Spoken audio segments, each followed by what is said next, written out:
Welcome, everyone. Thank you all for joining us today for this event, Peace is Possible, an Alternative Vision for Israel and Palestine. My name is Tess McEnery. I'm the Executive Director of the Middle East Democracy Center, or MEDC. We are so proud to co-sponsor this event today with the Center for American Progress, Americans for Peace Now, the Center for International Policy, Common Defense, and Win Without War. We are all here today because Prime Minister Benjamin Netanyahu, a man who uses US taxpayer money to wage war against Gaza, and a man who has bragged about his success in preventing the establishment of a Palestinian state, including leading a resolution in the Knesset last week, is addressing a joint session of Congress in just about 10 minutes. The Prime Minister enjoys this honor of addressing Congress as the Israeli war in Gaza continues into its 9th month as a human rights and humanitarian catastrophe, a catastrophe that's impossible for anyone in Gaza to escape and impossible for significant aid or support of any kind to get in. And make no mistake, the US government is complicit. Its continued provision of military aid has allowed Israel to conduct the war as it has. And for all of these reasons, it is more important than ever that we hear from people who have experienced the devastation and injustice of decades of occupation and war, and yet are working to end human rights abuses and atrocities and mobilize to peace. So it is my honor to stand alongside dedicated colleagues that are surrounding you who are working to end the unfathomable violence of occupation and war and work for true, lasting peace for Palestinians and Israelis. So we have a rich program for you today to fit into just about an hour. First, we're going to hear opening remarks from Representative Pramila Jayapal and Representative Jim McGovern. Next, we will listen to a conversation with Nadav Weiman, CEO of Breaking Silence, and Patrick Gaspard, President and CEO of the Center for American Progress. After that, Sara Haghdoosti, Executive Director of Win Without War, who is battling the Netanyahu speech to Congress traffic right now, so we hope she will arrive in time, will moderate a discussion between Aziz Abu Sarah and Maoz Inon, Israeli and Palestinian advocates for peace, who have joined together to present a vision for a more peaceful, democratic, and equal future for Palestinians and Israelis.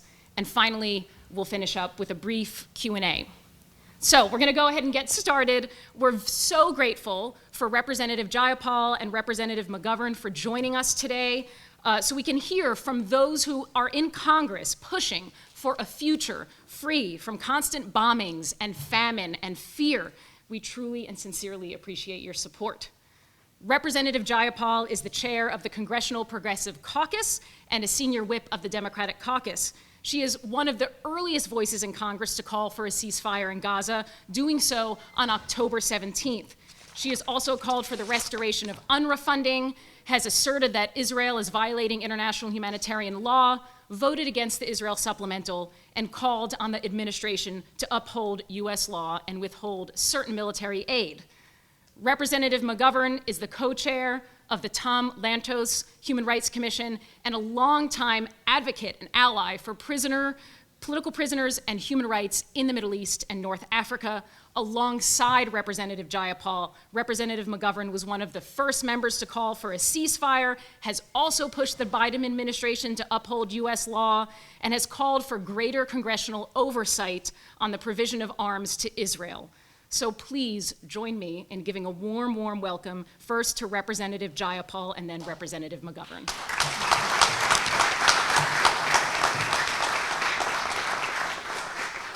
Thank you so much, and this is a very tall podium, so I think you won't be able to see me if I stand right behind it, but I really appreciate you all being here. I want to welcome you today. I want to thank the Center for American Progress and my good friend Patrick Gaspard, who has shown such deep moral clarity in his calls for ceasefire and peace in the region, and whose extensive international experience and leadership is so critical to us in this moment. I also want to thank all of our co-sponsoring organizations, Americans for Peace Now, Center for International Policy, Middle East Democracy Center, and Win Without War for their work on this issue. And most of all, I want to thank our panelists today. It is a true honor to have you with us. I know some of you traveled a very long way to be with us and just got in, but we are grateful to you because you will bring us the stories of what is actually happening on the ground. You will tell us what we can do to be helpful as members of Congress, and you will educate us about what we can do together to make sure that we have peace and that peace is possible. I also want to just specifically thank Breaking the Silence, because when I went to Israel for my first time, my first year in Congress, you were incredibly important to allowing me to see the realities of what was going on, and from an Israeli soldier's perspective as well, and the human toll. So I want to thank you for that. I also want to recognize my colleague, Representative Joaquin Castro, was supposed to kick this off with me along with Jim McGovern. He has COVID, so he's not here, but I just wanted to thank him for his leadership. And to all of the members who are here today, deeply appreciate you being here and all of the work and perspective that each of you bring from very different places across the country to this work. Every one of us is choosing to be here to have a real discussion about how we get to peace, instead of at Prime Minister Netanyahu's speech. And I'm not going to speak to the many reasons that people have for not attending the speech. They each probably have their own statements and their own words. But I can speak to the unified belief that Netanyahu should never have been invited, and that he has been a major obstacle to achieving a ceasefire, to achieving the release of hostages, and to achieving any permanent peace in the region. Those are not just my feelings. Earlier today, I and probably all of my colleagues that are here today were at a very moving and powerful event that was hosted by J Street with the families of hostages that were taken in the horrific October 7th terrorist attack by Hamas on Israel. And to me, two things were very clear from that conversation. First, that these families and their communities are suffering deeply from loss, from pain, from suffering, and a deep moral pain. In the words of one of the family members who spoke, she said, "We seek life rather than revenge." I hope the presence of over 100 members of Congress from the House and the Senate at that event was a clear indication of our commitment to ensure that we do all we can to bring the hostages home, including the 8 Americans who are still there. The second thing I got from that conversation was, in the words of a family member of a hostage, and these are her words, I put them together, they came in different places, but they all make the same point. Her words, "Prime Minister Netanyahu, unfortunately, has failed to represent us, the people of Israel." These were all Israeli family members of the hostages. She said, "The return of the hostages should have been the first priority of the Israeli government, and the sabotage of a deal does not reflect the will of the Israeli people." And I thought that was important perspective for us to hear. We agree. And that is why so many members wanted alternative programming instead of listening to Netanyahu's speech, a place where we could think forward, even as we address the horrific realities of what this Netanyahu government has done. The complete destruction of Gaza, killing by Israeli forces of more than 36,000 Palestinians, 89,000 injured, the lack of focus, as we said, on the return of the remaining hostages, the increased violence of settlers in the West Bank, supported and encouraged by right-wing Israeli cabinet members, and the complete rejection, as Tess said, of any two-state solution in the latest resolution passed less than a week ago by the Knesset, with barely any opposition, stating that a Palestinian state would pose, quote, "an existential danger to the state of Israel and its citizens, perpetuate the Israeli-Palestinian conflict, and destabilize the region," end quote. Complete violation of the Oslo Accords. As recently as yesterday, Israeli forces killed at least 70 people and injured many more in a new assault on Khan Yunis, while ordering 400,000 people to leave their homes and refugee camps. And the safe zones in Gaza are rapidly shrinking. According to the United Nations, almost 83% of Gaza is under evacuation or no-go zones. That means that more than 2 million people of Gaza are crowded into a tiny portion of the Gaza Strip. And Gaza is now surviving with only a fourth of the water that it had pre-October 7th, while 85% of children in Gaza have gone for more than a day without food. Many surgeons and humanitarian workers who have spent their lives in war and disaster zones around the world have said what they have seen in Gaza is worse than anything they have seen anywhere else in decades. So speaking for myself only, the deep horrors of what is happening on the ground are not external to us, because the United States does remain the largest backer of military assistance to Israel, assistance that has been used to perpetrate these offensive attacks on a civilian population that's been denied even the most basic of humanitarian assistance. This is not a conflict that we Americans have nothing to do with. It's not a conflict that we're being called to come in and mediate from outside. We are actually a part of this. We have responsibility and leverage to use in ensuring that we foster and forge that permanent path to peace. So this afternoon, we have a chance to hear from the people doing the real work on the ground, taking courageous steps towards a ceasefire, the return of all hostages, and the building of a true permanent peace, security, and safety for Palestinians and for Israelis. We have a chance to think collectively about what we as members of Congress, as organizations engaged in this struggle, can do in this moment and going forward. Because in the words of the Reverend Dr. Martin Luther King Jr., peace is not merely a distant goal that we seek, but a means by which we arrive at that goal. So I'm honored to be with you. Before I turn it over to Jim, I wanted to just recognize Representative Clyburn, who was critical in organizing that first event I mentioned this morning and has been incredibly helpful in organizing this one as well. So with that, let me turn it over to my friend and colleague, Jim Govern.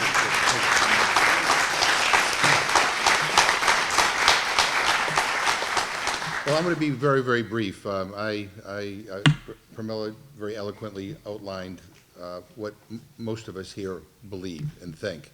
I want to thank all those who helped put this together today. And I was asked when I walked in here by a reporter, why am I coming to this event? And my response was, I'm looking for some inspiration. I'm looking for some hope. I'm looking to talk to people who believe that violence is not the way, that the opposite is the case, that we have to end the violence and find a way forward to coexist. All of us here, all the members of Congress are here, are horrified by what's happened. We're horrified by the deaths of innocent Israelis on October 7th. We're horrified by the hostage taking. Our hearts are with their families. Pramila mentioned that we were at a briefing that our colleague Jim Clyburn helped organize earlier with the families of hostages. It was heartbreaking to hear them and to listen to the pain in their voices and their desperation for us in Congress to do more to help get their loved ones released. And we're horrified by the incredible death toll of Palestinians. I mean, children, innocent people caught in the crossfire. There doesn't seem to be any regard for the protection of civilians. I used to have an old history professor who used to end every class by saying the same thing. He'd say, remember, the world will not get better on its own. Class dismissed. I didn't know what the hell he was talking about when I took his class. I do now. Nothing changes for the better unless like-minded, good people come together and demand the change. There has to be a way forward where Israelis and Palestinians can live together in peace. A reporter asked me that, well, why, I thought you were a friend of Israel. I said, I am a friend of Israel. I've always considered myself a friend of Israel. But if a friend is doing something that I think is self-defeating, harmful to them, and I don't say anything, then I'm not much of a friend. My critique, our critique of the current Israeli government, is out of friendship and out of a concern for the future of Israel, to making sure that the people of Israel can live with security. And we also are here because we believe that every human life is precious.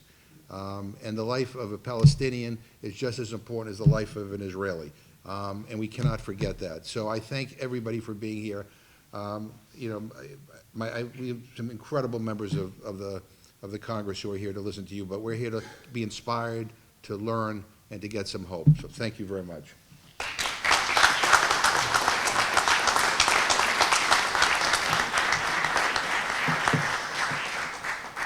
Thank you very much, Representatives Jayapal and McGovern. Your words speak with passion and personal conviction in what we like to call humanizing a human rights crisis. And I think that brings us excellently to our next speakers. We're going to hear from Ambassador Patrick Gaspard and Nadav Weiman about the impacts of Israel's occupation on the ground in the West Bank, the current conflict in Gaza, and prospects for security and peace in the future. So, by way of introduction, Ambassador Gaspard is the president and CEO of the Center for American Progress. He most recently served as the president of the Open Society Foundations and has an illustrious career of public service, including as former U.S. ambassador to the Republic of South Africa. Nadav Weiman is the executive director of Breaking the Silence, an anti-occupation group led by veterans of the Israeli army that shed light on the realities of the Israeli-Palestinian conflict. Weiman served in the West Bank and Gaza from 2005 and 2008. Just a few weeks ago, Patrick visited Israel and Palestine and met with Nadav. So we're really looking forward to hearing from the both of you on some really timely issues. So Patrick, Ambassador, over to you. Thank you so very much. Thank you for the warm welcome. Thank you so very much to Representatives Jayapal and McGovern for their stirring remarks. And thank you for all of our House representatives who made a choice to be here in this conversation. That's a choice. Human rights is a choice. Justice is a choice. Peace is a choice. I'm here fulfilling an obligation that I took up when I was at the Gaza border, next with an extraordinary woman who is a survivor of the Hamas attack. She lived in one of the kibbutz that was adjacent to the border. And after she conducted a tour and showed me where 64 innocent Israelis lost their lives and a dozen hostages were taken, she said, when you go back to the U.S., please pray for us, post for us, but also protest for us. And for me, this is a kind of an affirming protest. Also, want to add that she said to me very clearly, you need to help Americans to understand that our current government is not working towards peace and is instead doing everything they can not to be helpful to us in this moment. So that's why I'm here. Thank you for giving me the opportunity to spend time again with Nadav. Nadav, the first question I'm going to ask you is a difficult one to ask. You and I spent real time together on the ground in Hebron in the West Bank. I saw a number of things that were deeply traumatizing to me, but as I saw them, I realized that you were being re-traumatized. You were experiencing it all over again. I wonder, as I express gratitude to you, if you can give members of the House and others who are gathered here an understanding of your own personal journey, how you decided that you were going to become a long-term activist for peace, and that you were going to be somebody who was going to speak across difficult divides. Thank you, Patrick and everyone. Before I start, I just want to say that as an Israeli, I think that the number one goal of our government is to release all of our hostages and bring a ceasefire between us and Gaza and enter humanitarian aid inside. That's the most important thing as an Israeli to say at the moment. So for your question, I became an activist because I was a soldier in the Israeli army. I'm 38 years old. I served 20 years ago. And I served in the Special Forces unit of the Infantry Nachal Brigade. And me and my team were snipers.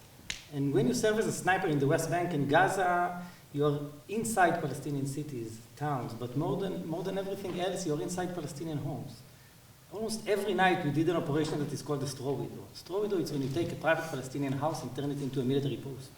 It means that you have to storm the house in the middle of the night, drag all of the family members from their beds, and put them in one room so they won't bother us. And then we put our sniping rifles, and me as the spotter of the team, I would put my thermal camera in one of the rooms.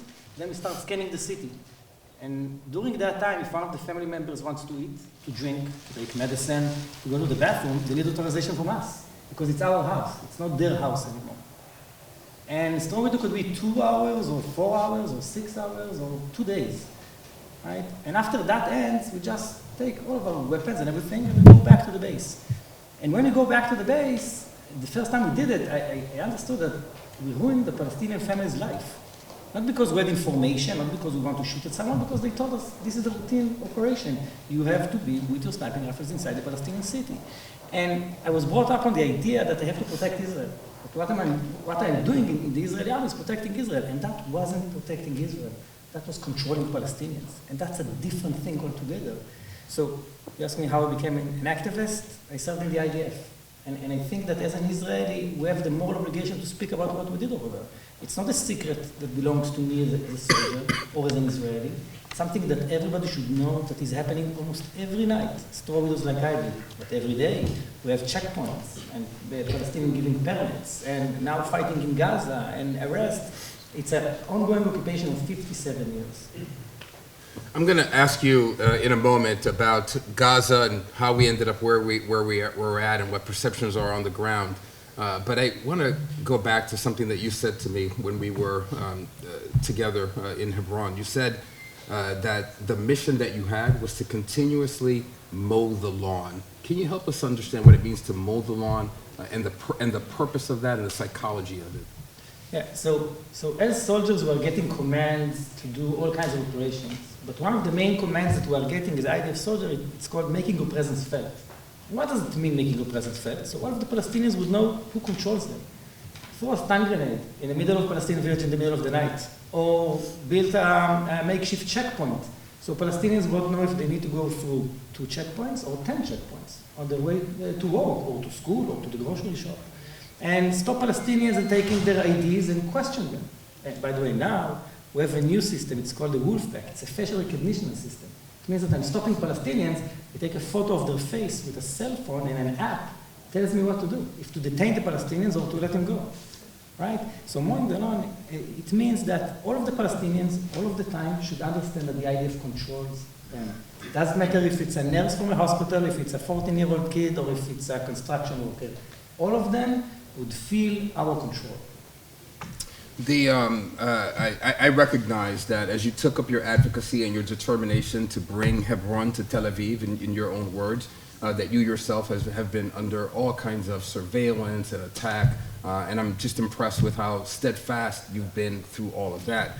But you've also, and the people of Israel have also been steadfast through the astonishing, horrific attacks on October 7th. I want to talk about October 7th and Gaza and where we're at now. I understand that on October 7th, inclusive of the 1,200 Israelis who were killed, you lost a personal friend that day as well. I wonder if you can speak to that and your reaction to the aftermath of that attack and your sense of the collective punishment that the people of Gaza have now been subject to.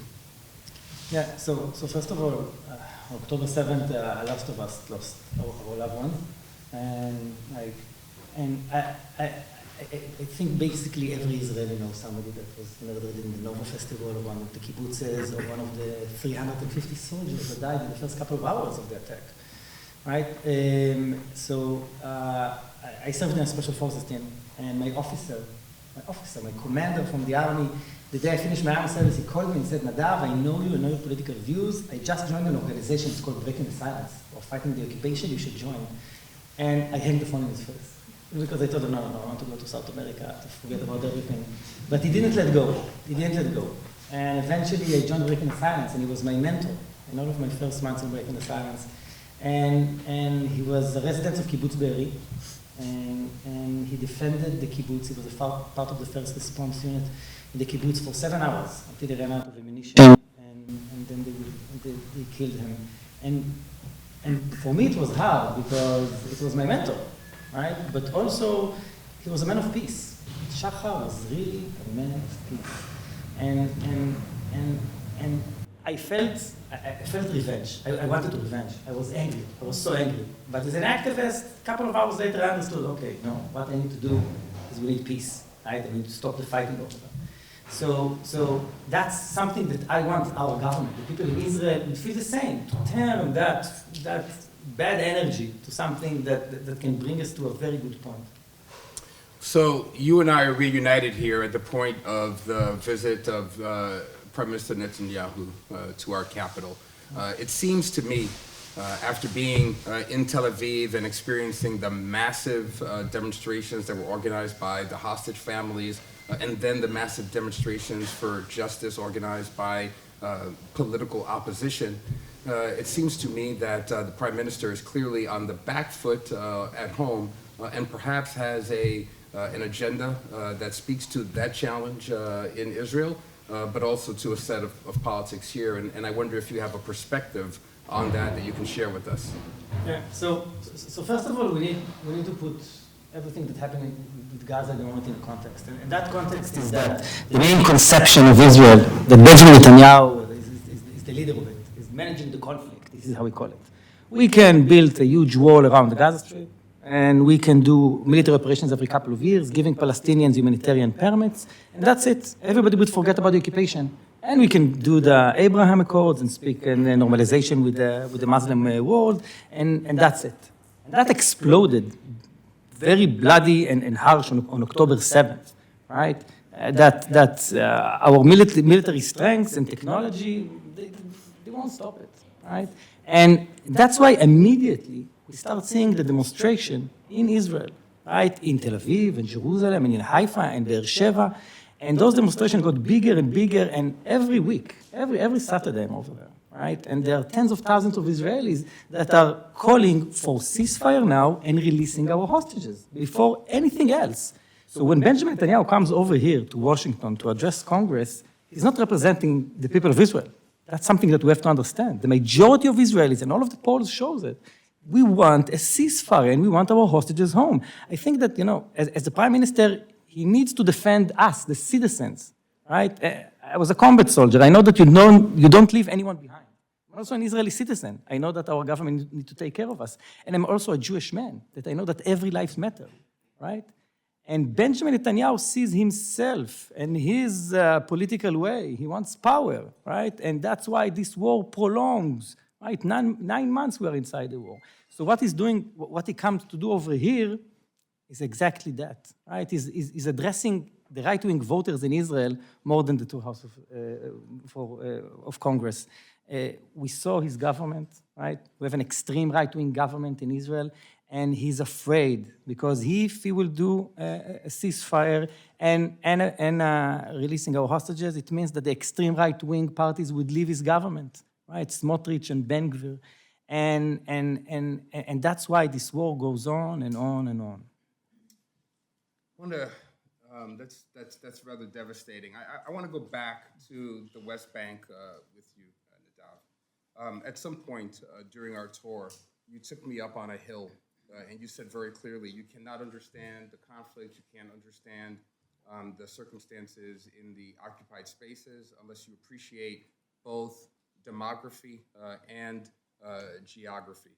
And as we round our way through Hebron, it was extraordinary to experience the kind of pockmarked map where Palestinian territory was absolutely broken up and not contiguous at all. And I wonder if you can help us understand what is going on, what exactly this means, particularly on the heels of the IDF civilian administration approving the largest land seizures last week since the Oslo Accords.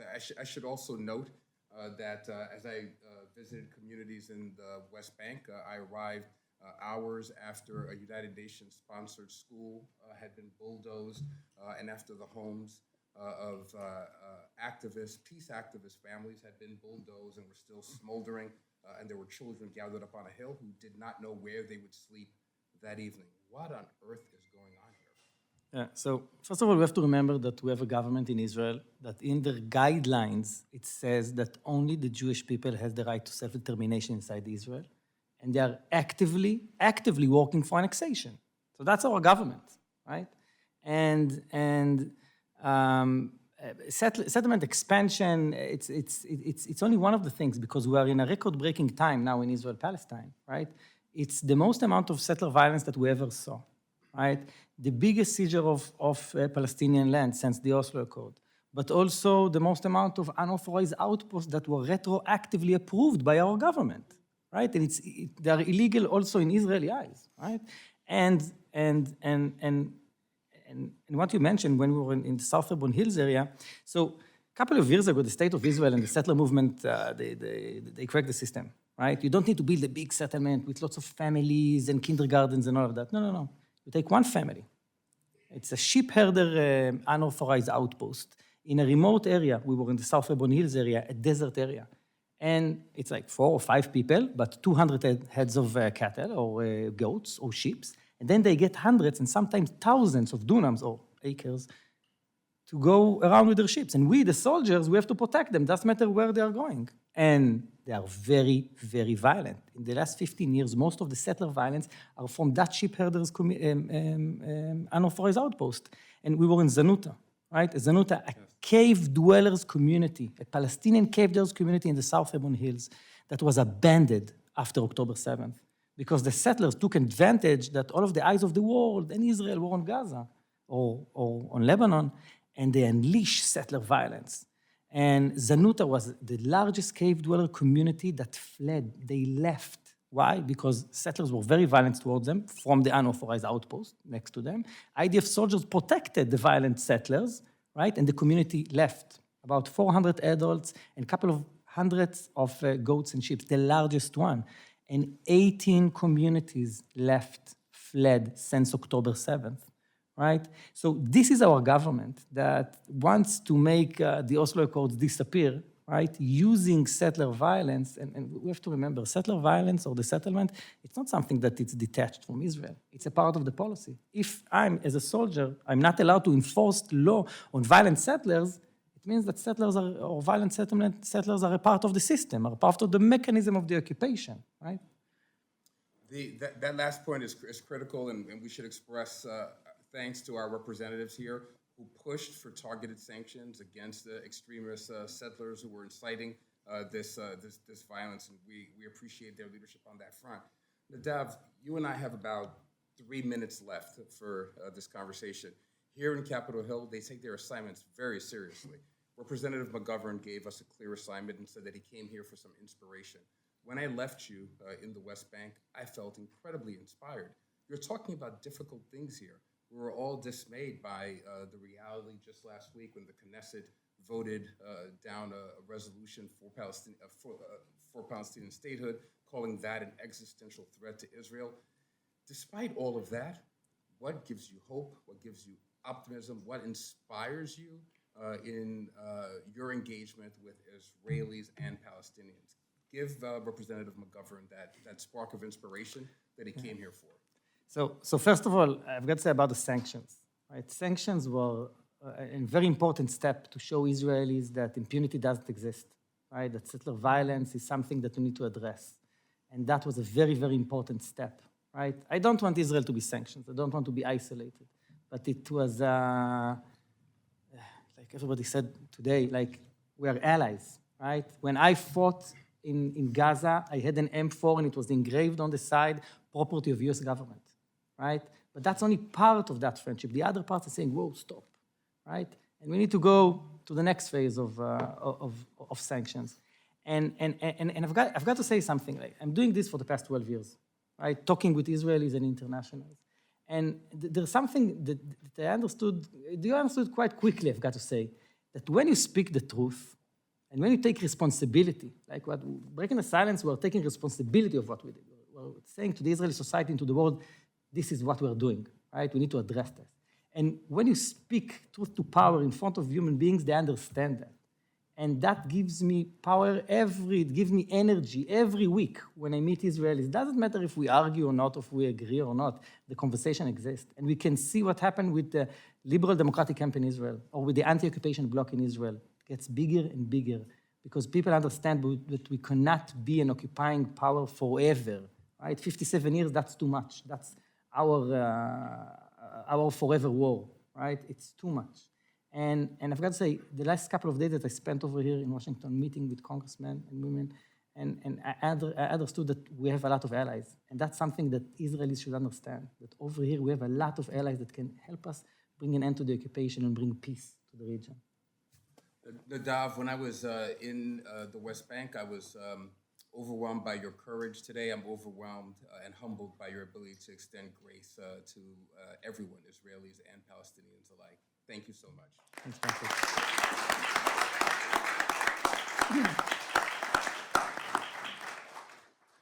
Thank you, Nadav and Ambassador.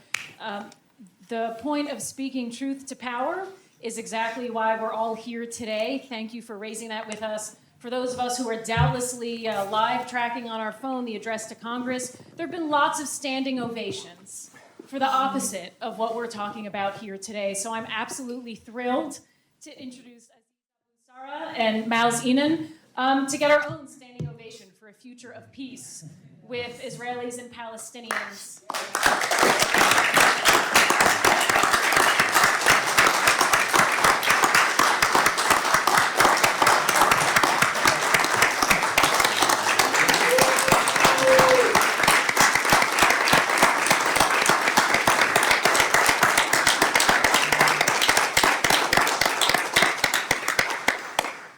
Thank you. Ask and you shall receive. That was wonderful. I'm so pleased.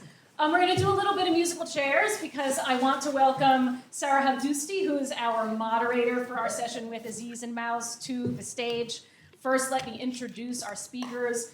Aziz is a Palestinian peace builder, author, mission-focused entrepreneur whose brother was killed by Israeli soldiers. His journey from revenge to peace building has led him to implement mission-focused initiatives in Palestine, Israel, and 60 other countries. Welcome. Thank you for being here.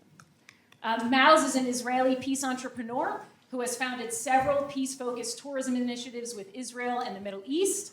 Since the murder of his parents in the Hamas attack on October 7th, he has become a voice for peace between Israelis and Palestinians. Thank you for being here. And finally, our moderator, Sara, is the executive director of Win Without War and the Win Without War Education Fund. And importantly to me, I consider a close friend and a dear colleague. Sara has spent more than a decade advocating for diplomatic solutions over failed military responses to crises. So, Sara, over to you. Thank you so much. And thank you so much to everyone who is here today. I am going to ask you all a question, but I also want to acknowledge that when you share personal stories like yours, it takes a toll. And just to thank you for continually doing that, for having that courage. And I want to start there. The two of you obviously have such inspiring and harrowing personal stories about how you came here. And I would love for you to share them with us and how you came to work with each other. Okay, so I'll start. Go ahead.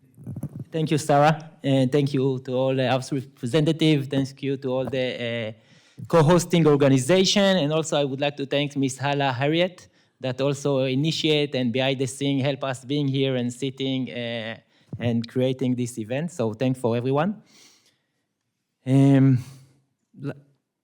Like you said, I lost both my parents on October 7th.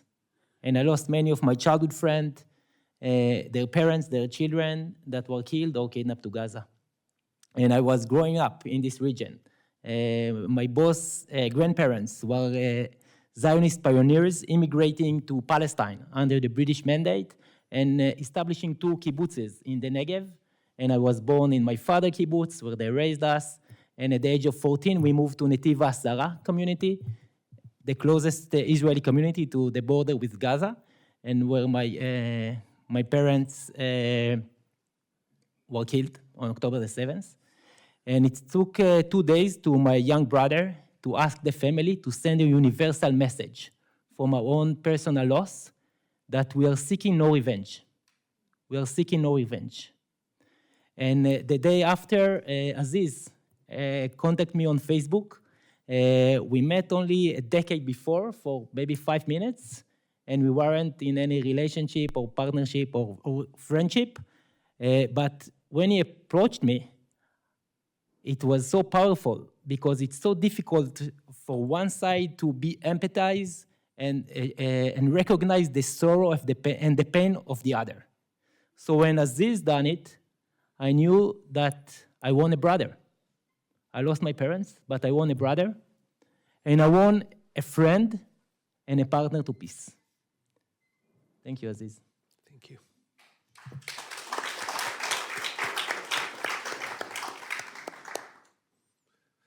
You done? It's for now. Yeah, and on October 7th, 8th, when I heard about Maoz's parents being killed, and few others of my friends, who also some have been killed, some have relatives who've been killed, I decided to reach out because empathy is a powerful thing.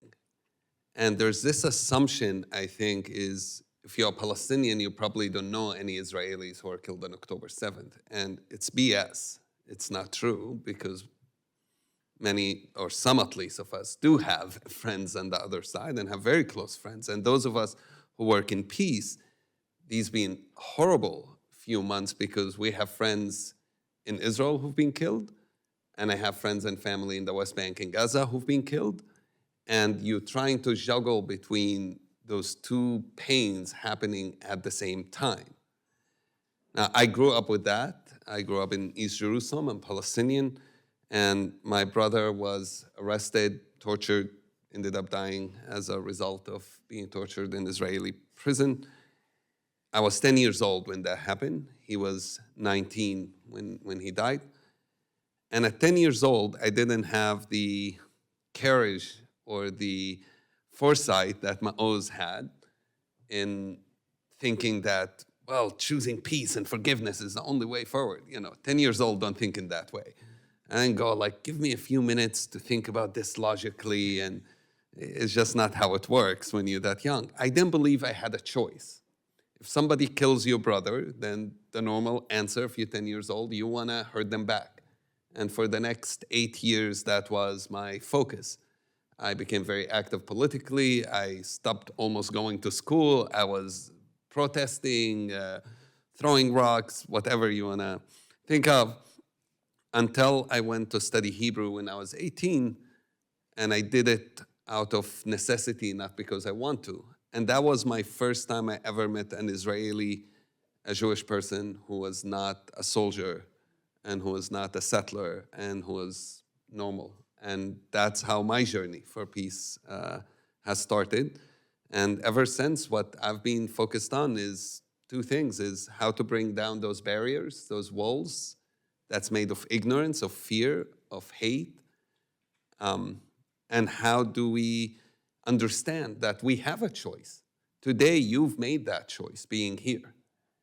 Members of Congress had a choice to go listen to a person promoting war, promoting revenge, promoting hate. I've also read a couple of the comments he said, or come to here and see an Israeli and a Palestinian who's saying, we are not going to accept those divisions, the world dividing us, leaders dividing us into Israeli versus Palestinians, but rather we're going to go into those of us who believe in justice, in equality, in dignity, in peace, and those who don't yet. And our mission here is to convince those who don't yet to join us. Thank you.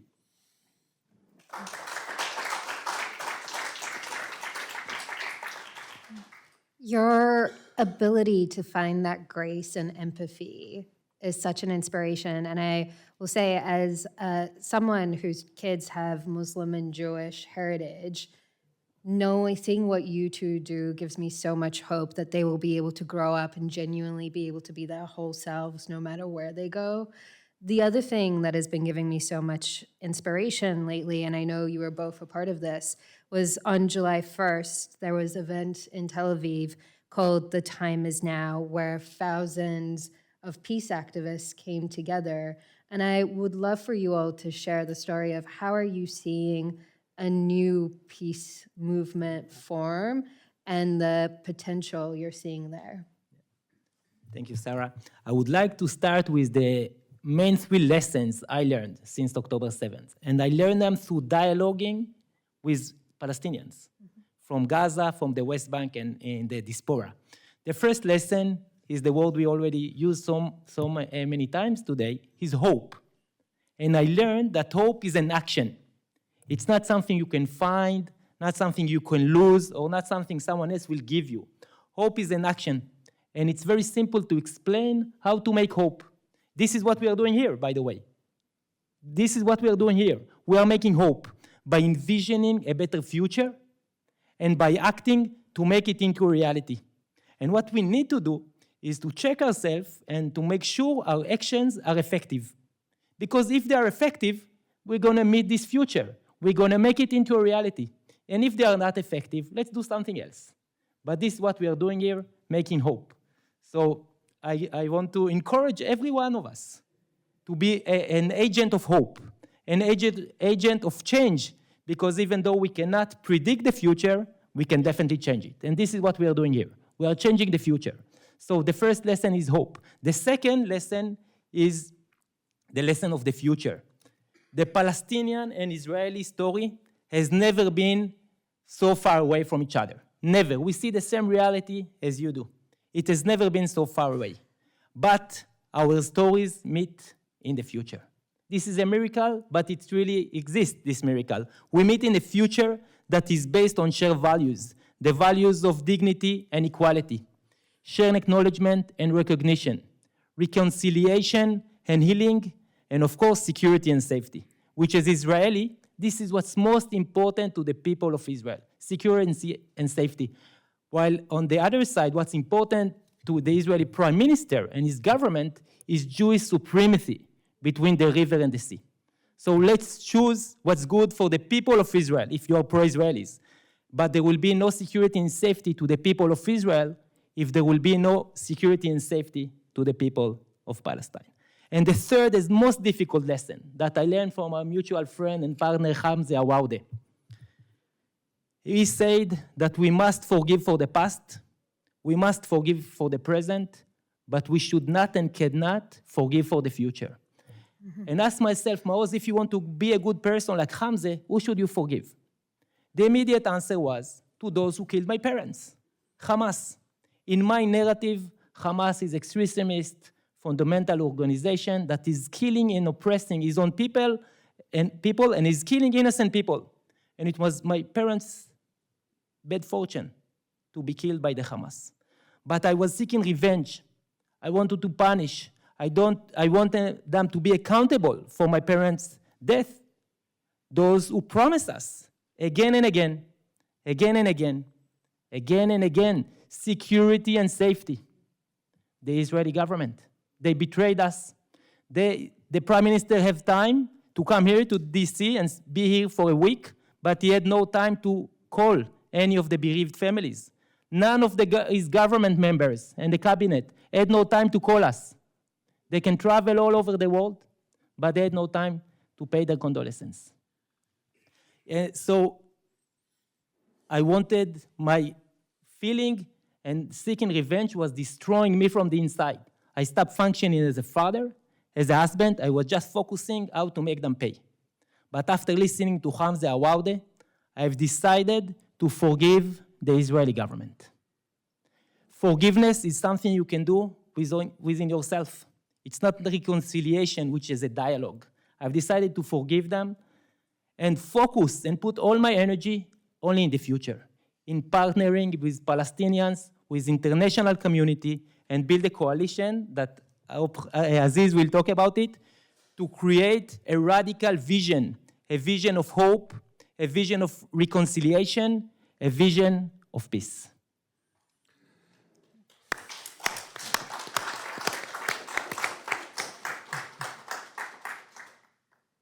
To answer your question more, I think what we understood as a peace movement, we got a little bit maybe too comfortable.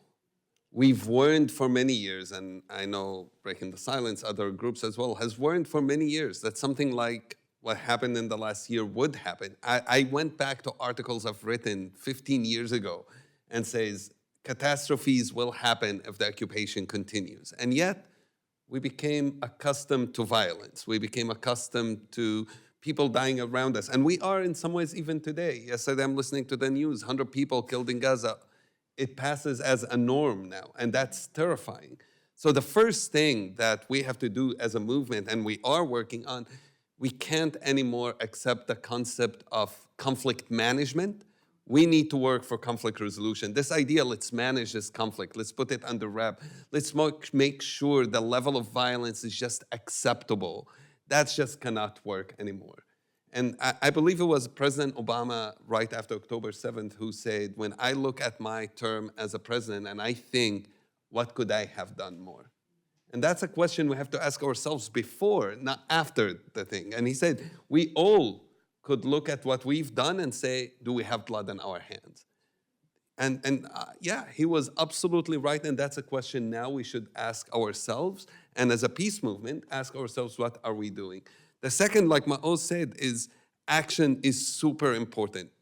Peacemaking does not happen only in conferences and in conference rooms. It's great we are all here, but it happens the moment we leave these conference rooms. What we do in every moment that we are out, how we treat, what kind of partnerships we have, how we treat those partners we have. And so even Israel and Palestine, I've seen things today that's really inspiring for me as a Palestinian from East Jerusalem, where for the first time, for example, on the Jerusalem Day, which is a horrible day if you're a Palestinian in Jerusalem, because a group of radicals, extremists, marched through my town, literally next to my home, screaming death to Arabs. And for the first time, I saw Israeli peace activists coming to protect us. And that was the first time it happened. And it was very moving for me, but also moving for my family, moving for my friends. And that's how you create partnerships. So you say, look, we helping each other, we protecting each other, we stand for each other. And the third is equality. Maoz mentioned how in our partnership, we focus on equality. And equality starts with the smallest thing. It's even in the language we speak to each other. When we were preparing for our TED Talk, Maoz reached out to me and said, you know, my parents were just killed. Your brother was killed before. How are you going to talk about your brother's death? And if you use the word killed, I'll use the word killed about my parents. If you use the word murder, I'll use the word murder. Let's make sure we use the same language, because there's no difference between a Palestinian loss in life and an Israeli loss in life. I've been a peace activist for a long time, over 20 plus years. I look younger than I am, but at least I hope I do. Nobody has ever asked me that question in my work, in peace work. And I felt really moved that that is true equality, saying your brother's life is exactly like my parents' life. And so it starts with these things. It starts with the smallest thing, and then you can build on that equality. And that's how you build that movement. That's how you get thousands of people to come on July 1st to meet together and to say, it is time, because no other time is better than today to start working for peace.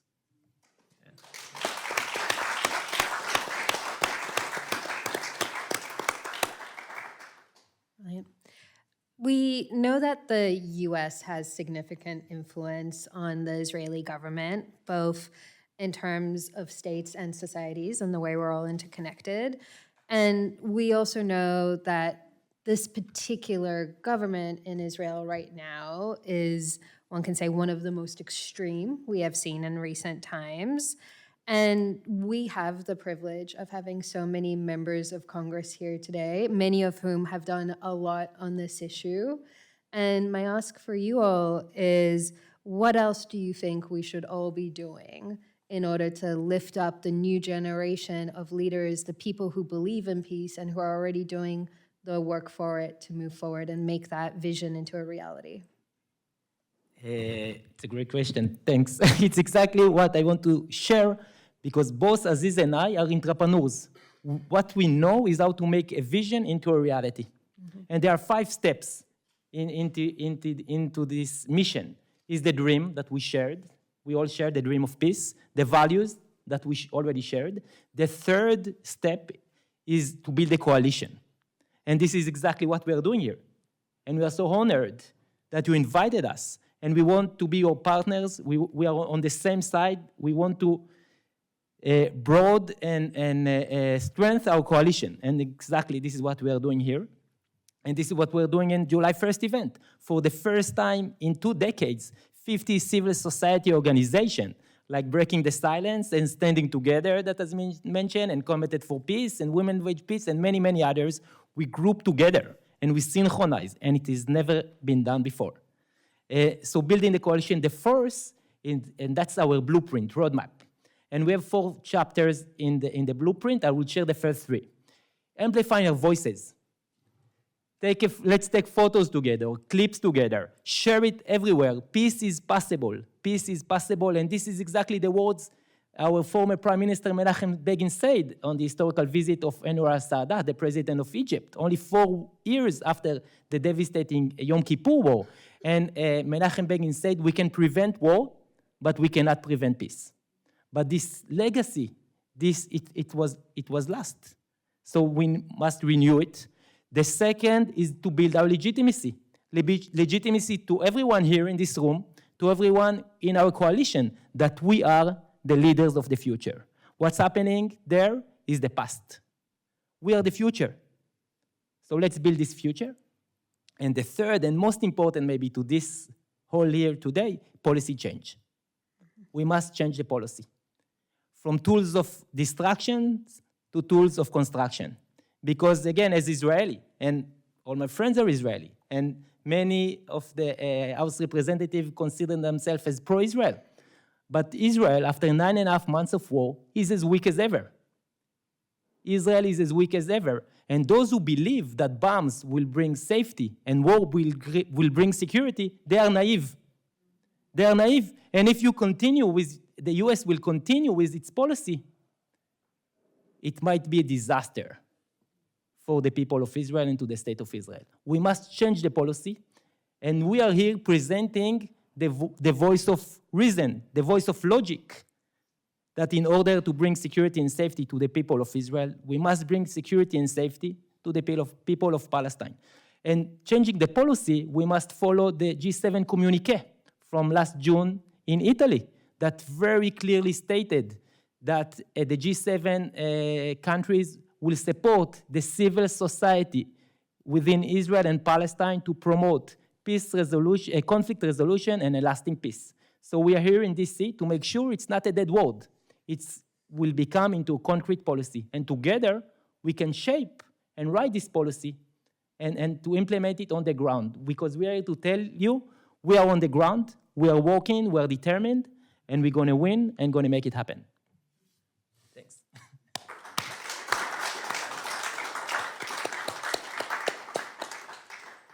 Yeah, I'll only expand on the points that Maoz said, because I think amplifying our voices is extremely important. Peacemakers are not usually sitting at negotiation tables, and this is a big mistake. The idea that you can make peace without inviting peacemakers to be part of that process, it just doesn't make sense. Logically, it doesn't add up. And yet, when you think of all the negotiations that has happened and all the work that's been going on in Israel and Palestine, peacemakers, people who are on the ground, people who know really what's going on, are usually the ones absent from being on the table. So that's extremely important to change. The give us legitimacy, I guess, point. Maoz and I were 2 months ago invited to meet with Pope Francis, who is now our coolest friend. And if you've met him, you know what I'm talking about. But one of the things he did that was incredible on the legitimacy aspect, he invited us, gave us the biggest hug possible, and then said, how can I be your ambassador? What do you want me to do? And he didn't just say it to sound right. He actually said it to do something. And so we handed him a paper with what we wanted. And one of it was the G7 communique saying, you're going to be there. They didn't invite us, but you are invited to that. It was in Italy, so the government in Italy decided to invite the Pope. And he took that paper and made sure that the G7 took what's written in that paper and made it part of its communique. That's taking...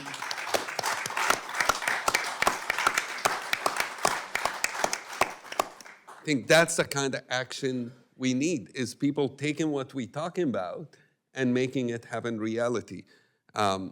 Look, I'm an American citizen and a Palestinian. I'd love to see the US invest much more in peace and much more in the organizations that are making changes on the ground. It's not happening right now. There is some money going for peace work, but a lot of it will not go to organizations who are making radical work because there is a fear that those organizations can be controversial sometimes. And I think that needs to change.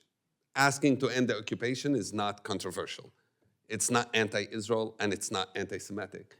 Asking to make reform in the Palestinian Authority is not anti-Palestinian. I'm standing for that as well. Asking for election and for change of leadership in both Palestine and Israel is not controversial. Saying what's wrong is not controversial. And so we need to change that. Right now, the US gives $50 million to civil societies in peace building in Israel and Palestine. Counter that, look at how much we give to weapons.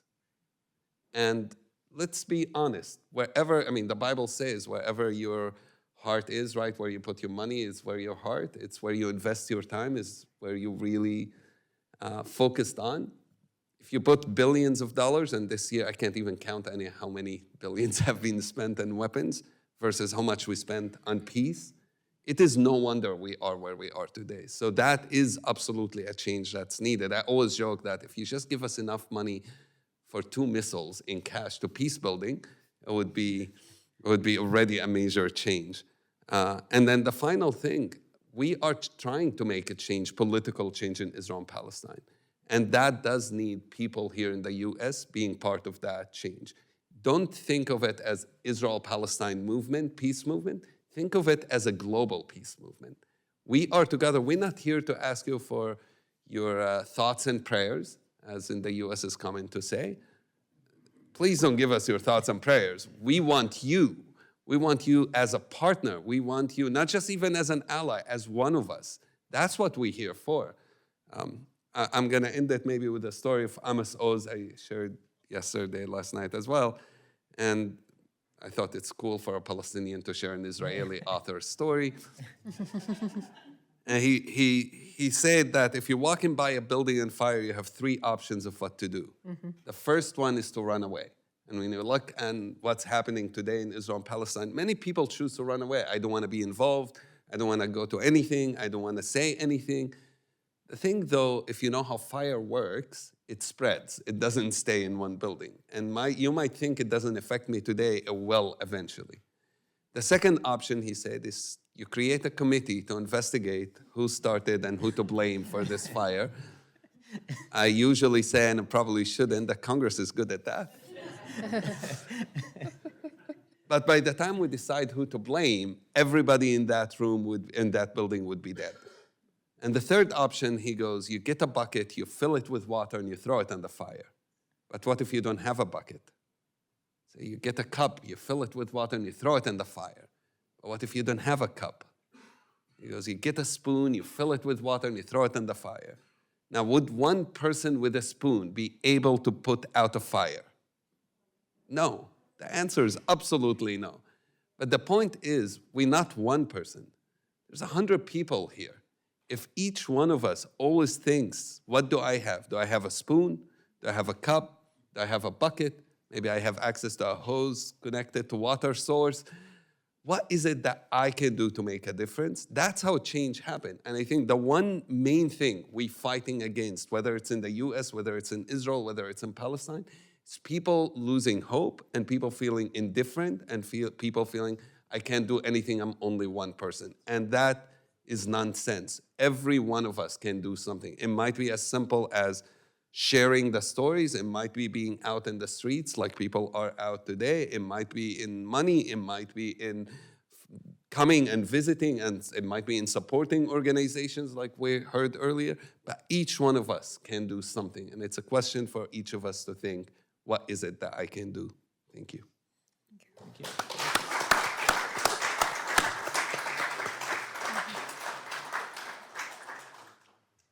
I want to again say thank you so much for all of your work, for sharing your stories. I know there are some days like today where it can feel like the voices for peace are in the few, but that is not the case. I know that at least from Win Without War. There are hundreds and thousands of activists who share this message. I know there are millions of people across this country and around the world who want to see this. So I'm so grateful for your leadership, and I'm so grateful for all the leaders in this room who aren't running away from the fire, who have been grabbing those cups and buckets. And this is the change we want to see, and it is such a fantastic privilege to be here with you all to create it. So thank you. Thank you. And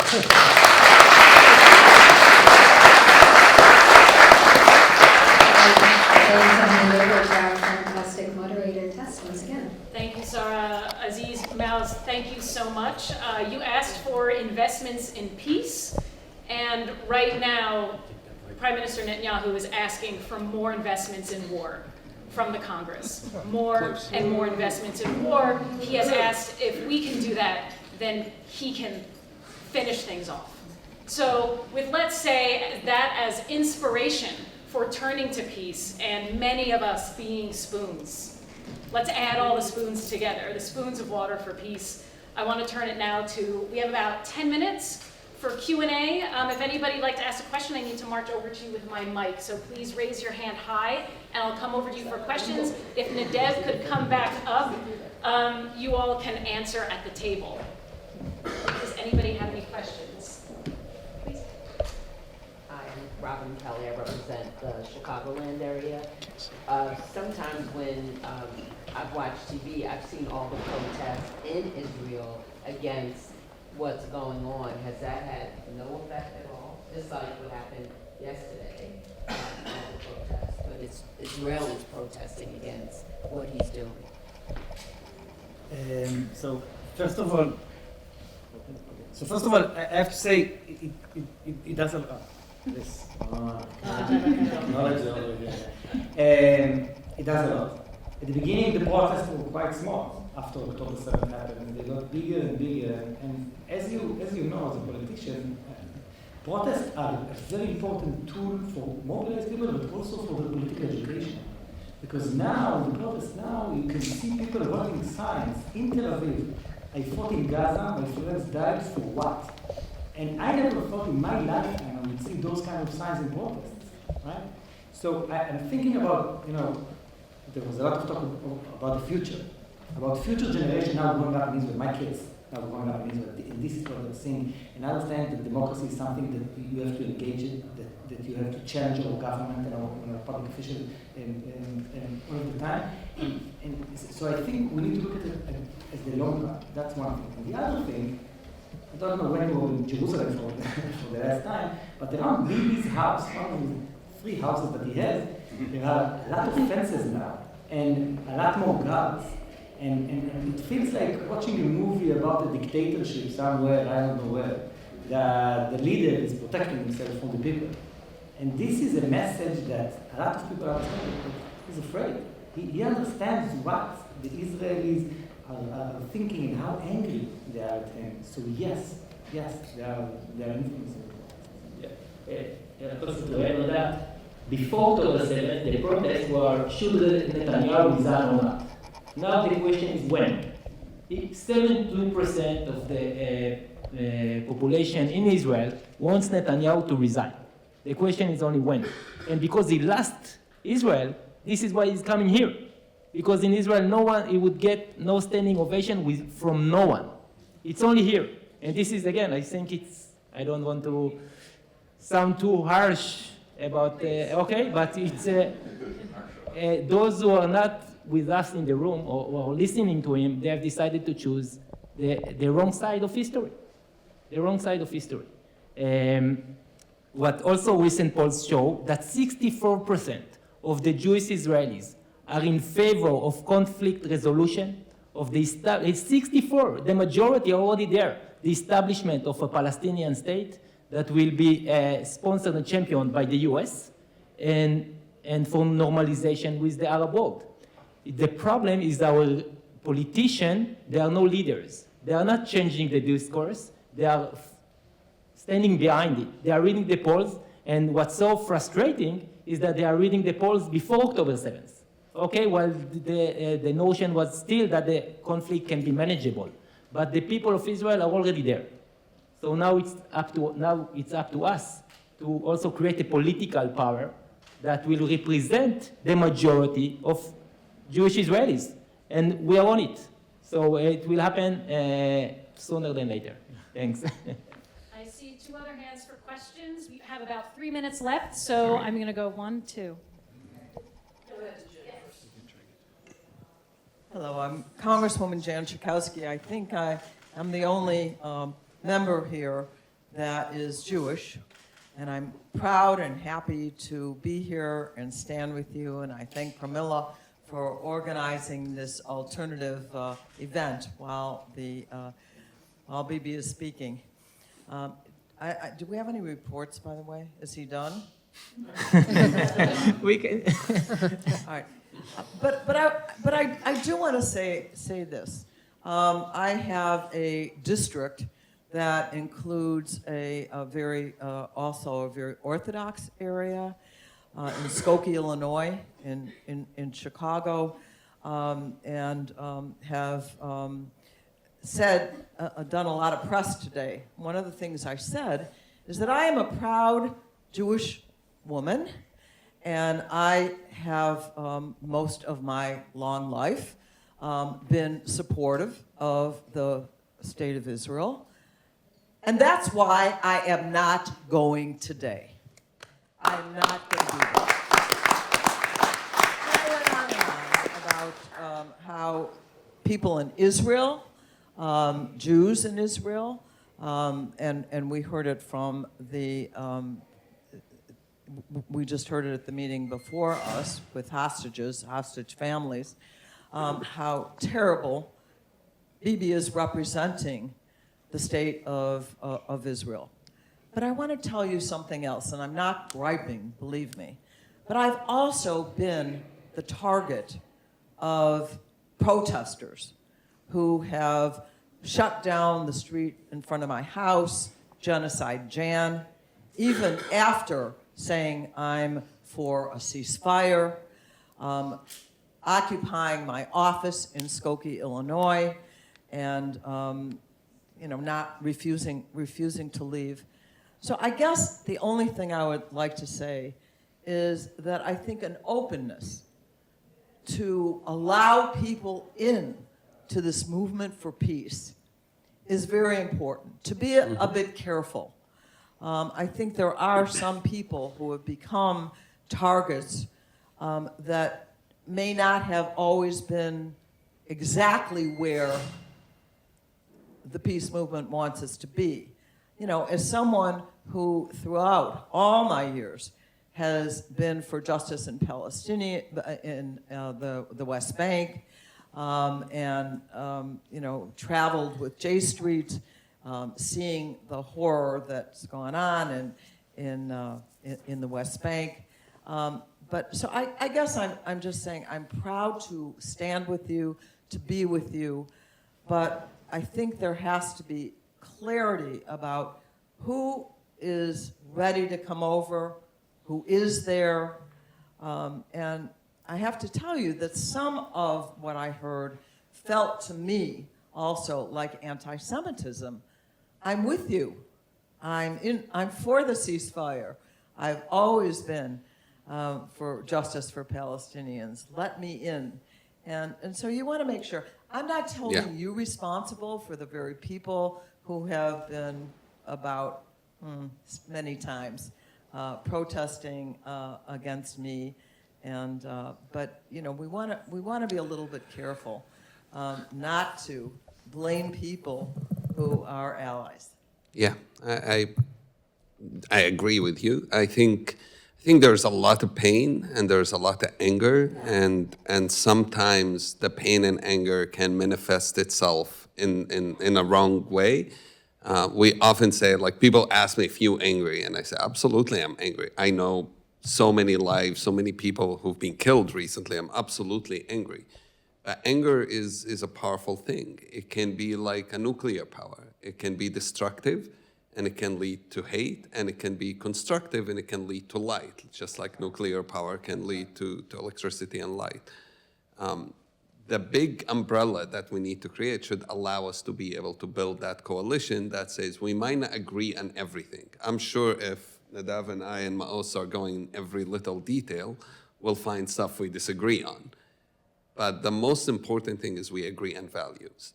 And that's why in our work, we thought values come first, the values of that a human life is equal, that our vision for the future is based on equality and on dignity and on safety. And if we agree on those, it makes our work much easier and says, if you agree on those values, even if we have some disagreements, we'll be able to work together. I think that's important. Thank you. I appreciate it. Thank you so much. I just wanted to say also that Rep. Becca Ballant was also here. She had to leave, but another Jewish member that was here as well. Yeah, I just didn't want to. Becca Ballant. Yeah. She had to leave a little early. But first of all, I just want to say thank you. What an incredibly... You noticed we clapped after every answer. It really, from the beginning all the way through, I think just an incredible amount of hope and inspiration, and particularly hearing your own individual stories and how you came to this work in the face of violence. I think that's one of the things that struck me is in the face of violence, you chose peace. You chose to reach out that hand. The question I had, because both of you spoke about, and you may have as well, I'm not sure, about the need for us to change policy and particularly around funding and the military assistance that we give. And one of the things that when we advocate to stop offensive military assistance, we want to protect Israeli citizens with defensive assistance, with the Iron Dome, with other kinds of funding, it is A, we're told it's very difficult to separate those two, and B, we're told that we need to be able to continue to provide that funding because of all the other threats in the region. And these are some of the obstacles that come up. We're also called anti-Israeli, we're called anti-Semitic, we're called a number of things for wanting to think about a different way to support peace in Israel and for Palestinians both. And so I guess I'm wondering if you have any advice for us on how to respond to that question. We do want to support Israel. We do want to support an Israel and a Palestine that is developed and fought for and designed and led by the people.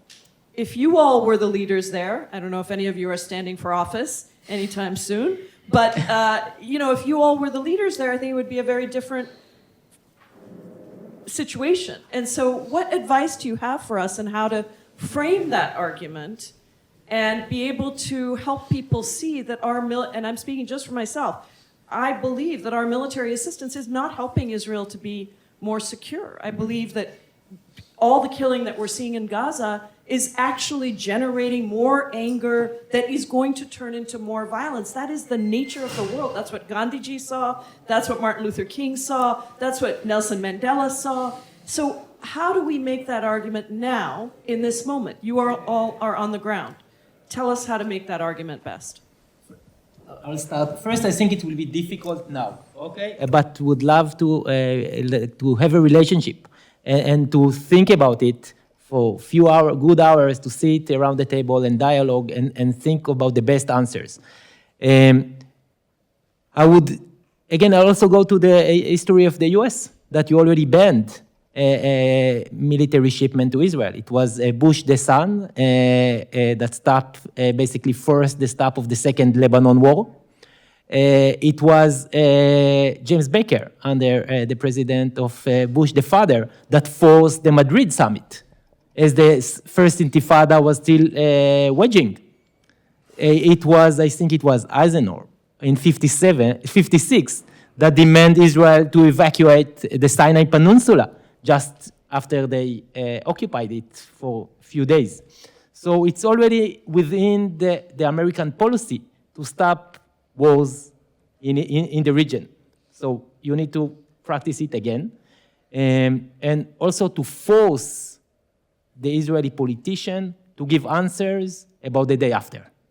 What do you want in the day after? Because if there will be no answer for that, the war will continue forever. So what is your plan for the day after? A concrete plan.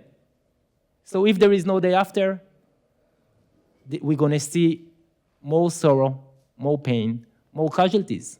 And it's like it's going to be on all of us, and it's on our hands. If I can add, so Aziz before that talked about not giving money to military support, but to other things. So when you and me been to Hebron a couple of years ago, when I had less gray hair, and I thought I said that. And when me and Patrick were in the field at the moment, I said it again. USAID, it's a very important mechanism that you have. Because when USAID would give humanitarian support to Palestinian sea territories that we destroy their homes, the IDF won't come and destroy that home again if it was built by USAID, right? And less suffering in the area, less friction, less violence. That's what we need to stabilize the area. Just for USAID to build a school, to build a kindergarten, right? That's something super, I know it's super specific, but it's a good first step. I want to thank Maoz, Aziz, Nadav. Thank you so much. Please give a round of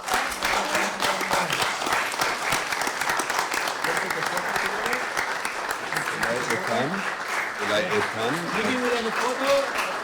Yeah.